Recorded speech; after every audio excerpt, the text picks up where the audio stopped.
ಅಪ್ಪ, ಆ ಮನೆಯವರಿಂದ ನನ್ಗೆ ಯಾವುದೇ ರೀತಿ ತೊಂದರೆ ಆಗಲ್ಲ. ನನ್ನ ಮೈ ಮೇಲೆ ಒಂದೇ ಒಂದು ಗೀಟ್ ಬಿದ್ರು ಅವ್ರಿಗೆ ರಿಸ್ಕ್. ಆ ಗೀಟ್ ಕೂಡ ನನ್ನ ದಾಟಿ ಹೋಗ್ಬೇಕಲ್ವಾ?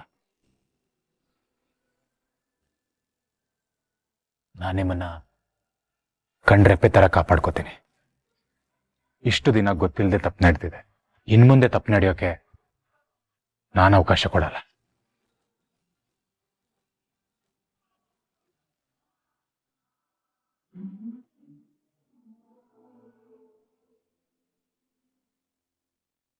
ಭಾರ್ಗವಿ, ಮನೆಗೆ ಹೋಗೋಣವಾ?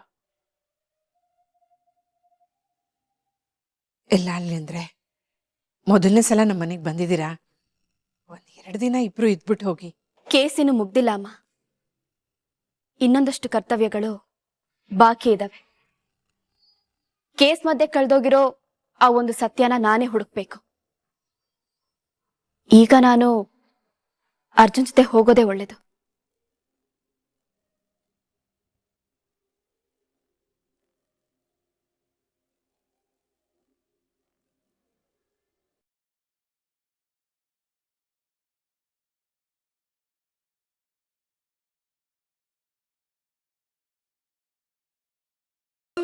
ನಿನ್ನನ್ನು ನಂಬಿ ಕಳಿಸ್ಕೊಡ್ತಾ ಇದ್ದೀವಿ.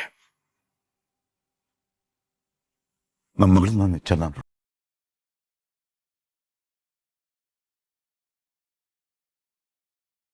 ಮಾವ, ನೀವೇನು ಚಿಂತೆ ಮಾಡಬೇಡಿ. ಭಾರ್ಗವಿಗೆ ಕಾವಲಾಗಿ ನಾನಿರ್ತೀನಿ. ಅವ್ರು ನಮ್ಮನೇಲಿ ಒಬ್ಳಾಗ್ತಾಳೆ ಅಂತ ನೀವು ಯೋಚನೆ ಮಾಡಬೇಡಿ. ನಾನು ಅವ್ರ ಜೊತೆ ಇರ್ತೇನೆ. ಕಳಿಸ್ಕೊಡಿ ನಮ್ಮನ್ನ.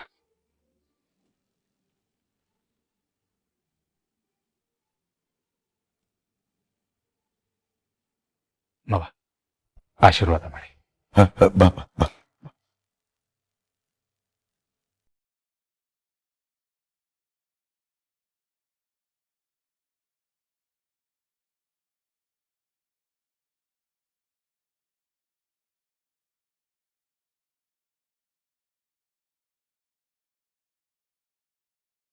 ಅಮ್ಮ, ನಾನಿನ್ ಬರ್ತೀನಿ. ಅಪ್ಪ ಬರ್ತೀನಪ್ಪ. ಅತ್ತೆ ಬರ್ತೀನಿ.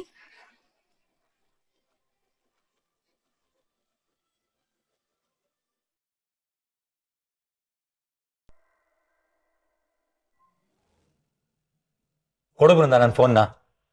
ಚರಣ್, 3 ಹೊತ್ತು ಫೋನ್ ನೋಡ್ಕೊಂಡಿರ್ತೀಯ. ಬಾ, ನಾವಿಬ್ರು ಎಲ್ಲರೂ ಹೊರಗಡೆ ಹೋಗಿ ಬರೋಣ. ನಂಗೆ ಇಷ್ಟ ಇಲ್ಲ ಅಂತ ಹೇಳಿದ. ಬಿಡು ನನ್ನ ಕೈನ. ಬಾ ಚರಣ್, ಹೋಗೋಣ ಪ್ಲೀಸ್. ಬಾ ಬೃಂದ, ನನ್ನ ಫೋರ್ಸ್ ಮಾಡಬೇಡ.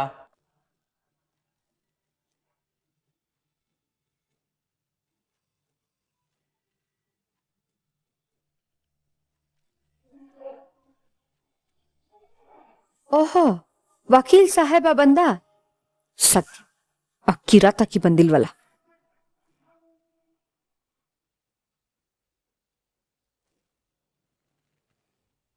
ಭಾರ್ಗವಿ,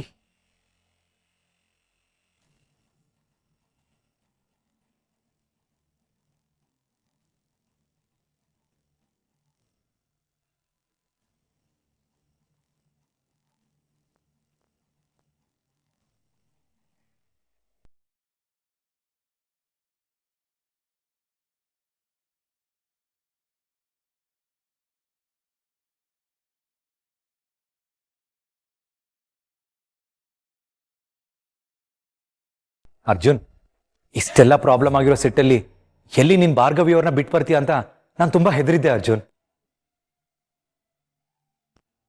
ನಿನ್ನ ಹೆಂಡ್ತಿನ ಅರ್ಥ ಮಾಡ್ಕೊಂಡು ನೀನ್ ಅವ್ರ ಜೊತೆ ನಿಂತಿಯಲ್ಲ, I am really proud of you ಕಣೋ. ನೀವಿಬ್ರು ಜೊತೆಯಾಗಿ ಬಂದಿದ್ದು ಯಾರು ಖುಷಿ ಆಯ್ತೋ ಇಲ್ಲೋ, ನನಗಂತೂ ಖುಷಿ ಆಯ್ತು. ಬೃಂದಾ, ನಿನ್ ತಂಗಿ ವಾಪಸ್ ಬಂದಿದ್ದಾಳೆ. ನಮ್ಮ ಅರ್ಜುನ್ ಹೆಂಡ್ತಿ ವಾಪಸ್ ಬಂದಿದ್ದಾಳೆ. ಒಳಗಡೆ ಕರ್ಕೊಂಡು ಹೋಗು.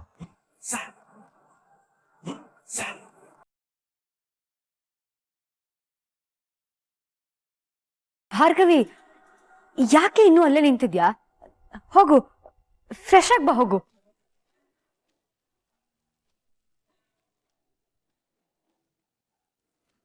ಅರ್ಜುನ್, ಇಷ್ಟೆಲ್ಲ ಆದ್ಮೇಲೆ ಇವಳ ಮನೆಗೆ ಕರ್ಕೊಂಡ್ ಬಂದಿದ್ಯಾ? ಇವಳಿಂದ ನನ್ನ ಫ್ಯಾಮಿಲಿ ಎಷ್ಟು ಸಫರ್ ಆಗಿದೆ ಅಂತ ಗೊತ್ತಾ ನಿನ್ಗೆ? No Arjun, I can't accept this. ಇವಳು ನಾನು ಒಂದೇ ಮನೇಲಿರೋಕ್ಕೆ ಸಾಧ್ಯ ಇಲ್ಲ. ಹೌದಾ? ನನ್ಗೂ ಸಾಧ್ಯ ಇಲ್ಲ. ಹೊರಟ್ಬಿಡು.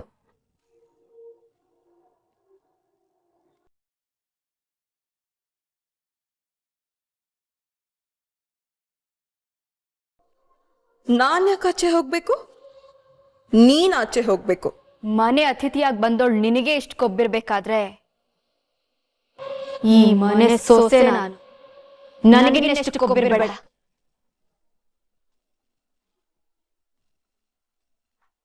ನನ್ನ ಆಚೆ ಹೋಗೋ ಅನ್ನಕ್ಕೆ ನೀನ್ ಯಾರೇ? ಇದು ನನ್ನ ಮನೆ, ನನ್ನ ಗಂಡನ ಮನೆ.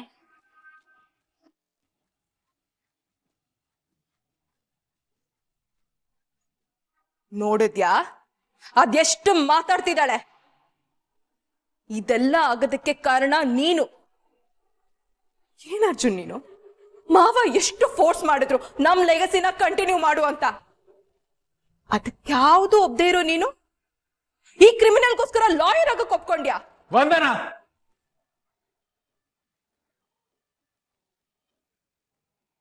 ಅವರು ಕ್ರಿಮಿನಲ್ ಅಲ್ಲ, ನನ್ನ ಹೆಂಡತಿ.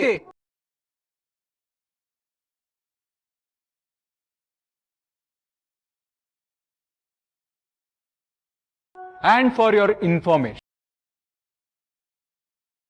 ಇಷ್ಟು ವರ್ಷ ನಾನು ಈ ಕೆಲಸ ಮಾಡಬೇಕು ಅನ್ನೋ ಪರಿಸ್ಥಿತಿ ಮನಸ್ಥಿತಿ ಎರಡು ಬಂದಿದೆ.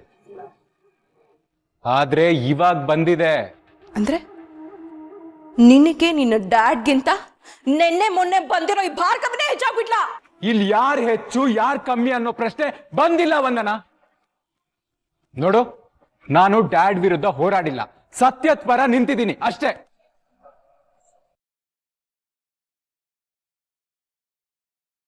ಭಾರ್ಗವ್ಯಾರೇ ಬನ್ನಿ.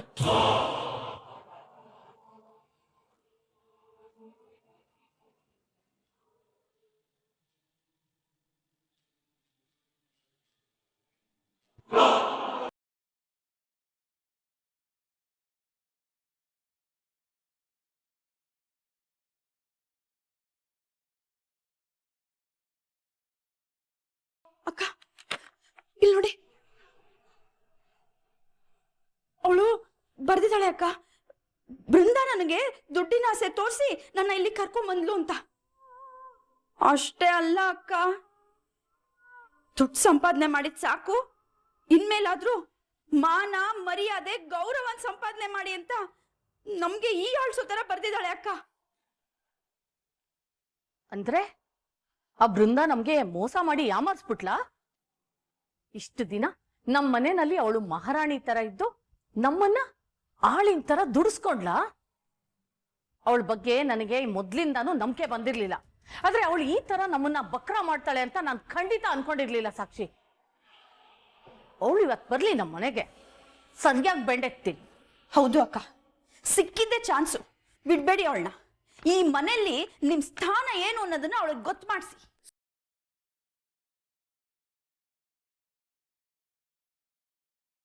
ಏನ್ ಹೇಳ್ತಾ ಇದೀಮ್ಮ? ಕೋರ್ಟಲ್ಲಿ ತಮಾಷೆ ಮಾಡ್ತಾ ಇದೀಯಾ? ಇಷ್ಟು ದಿನ ಸಂಧ್ಯಾ ಅಂತ ಇದ್ದಿ, ಈಗ ಸಂಧ್ಯಾನೇ ಅಲ್ಲ ಅಂತ ಇದೀಯಾ? ಇಷ್ಟು ದಿನ ನಾನು ಹೇಳಿದ್ದೆಲ್ಲ ಸುಳ್ಳು ಮಹಾಸ್ವಾಮಿ, ಆದ್ರೆ ಇವಾಗ ನಾನು ಹೇಳ್ತಿರೋದೆಲ್ಲ ನಿಜ.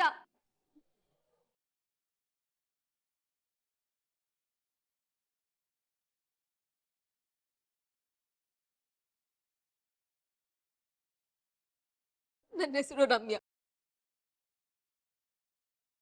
ನಂಗೆ ಕೇಸ್ ಬಗ್ಗೆ, ಇಲ್ಲಿವರೆಗೂ ಏನ್ ನಡೆದಿದೆ ಅನ್ನೋದ್ರ ಬಗ್ಗೆ ಏನು ಗೊತ್ತಿಲ್ಲ.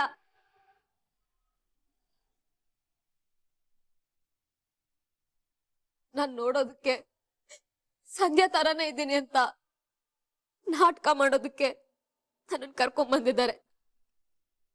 ದುಡ್ಡಿನ ಆಸೆಗೋಸ್ಕರ ನನ್ನ ಹತ್ರ ಸುಳ್ಳು ಸಾಕ್ಷಿ ಹೇಳ್ತಿದ್ರು.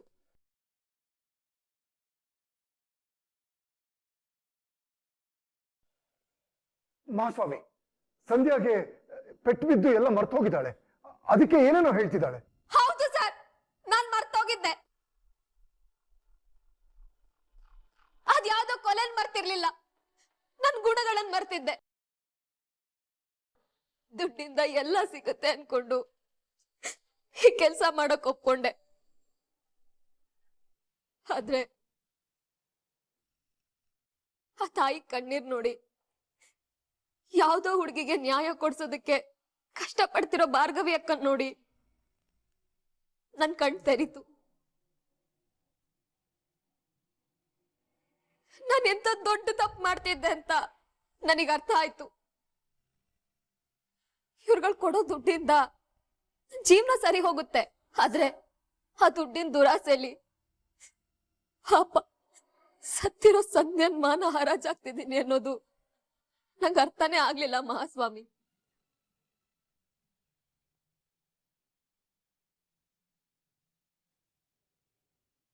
ಒಂದ್ ಹುಡುಗಿಯಾಗಿ ಇನ್ನೊಂದು ಹುಡುಗಿಗಾಗಿರೋ ಅನ್ಯಾಯನ ನಾನು ಅರ್ಥ ಮಾಡ್ಕೋಬೇಕಿತ್ತು. ನೀವೇನ್ ಶಿಕ್ಷೆ ಕೊಟ್ರು ನನಗ್ ಬೇಜಾರಿಲ್ಲ ಮಹಾಸ್ವಾಮಿ, ಆದ್ರೆ ಅಷ್ಟೆಲ್ಲ ನೋವು ತಿಂದು ಸತ್ತೋಗಿರೋ ಸಂಧ್ಯನಿಗೆ ನ್ಯಾಯ ಸಿಗ್ಲಿ.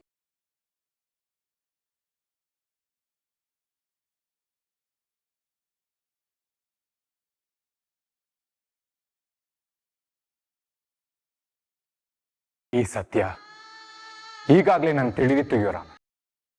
ಆದ್ರೂ ಈಕೆ ಬಾಯಿಂದಾನೇ ಸತ್ಯನ ಹೊರಗಾಕೋದಕ್ಕೆ ಹೀಗೆಲ್ಲ ಮಾತಾಡ್ಬೇಕು. ಜೆ ಪಿ, ಏನಿದೆಲ್ಲ? ಭಾರ್ಗವಿ ಮೇಲೆ ಅಪವಾದ ಹೊರಿಸಿ ನೀವೇ ಅನ್ಯಾಯ ಮಾಡ್ತಾ ಇದ್ದೀರಾ?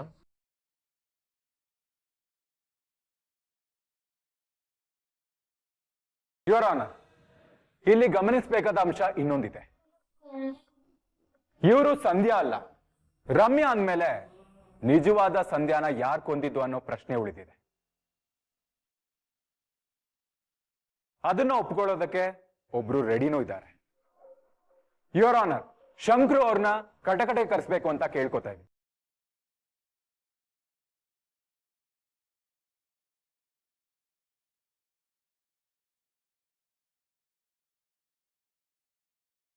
ಹೇಳಿ ಶಂಕ್ರು ಅವರೇ, ಏನ್ ಹೇಳಕ್ ಇಷ್ಟಪಡ್ತೀರ? ನನ್ನನ್ನು ಕ್ಷಮಿಸ್ಬಿಡಿ ಮಹಾಸ್ವಾಮಿ. ಸೀತಾರಾಮ ಹೇಳಿದ್ರು ಅಂತ ಹುಡುಗಿನ ಕೊಲ್ಲಕ್ ಹೋದೆ. ಅವಳನ್ನ ಅತ್ಯಾಚಾರನೂ ಮಾಡಿದೆ. ಅದಾದ್ಮೇಲೆ ಸೀತಾರಾಮ ನಾನು ಇಬ್ರು ಸೇರಿ ಸಂಧ್ಯಾನ ಚಾಕುಯಿಂದ ಚುಚ್ಚಿ ಕೊಂದ್ಬಿಟ್ಟ ಮಹಾಸ್ವಾಮಿ.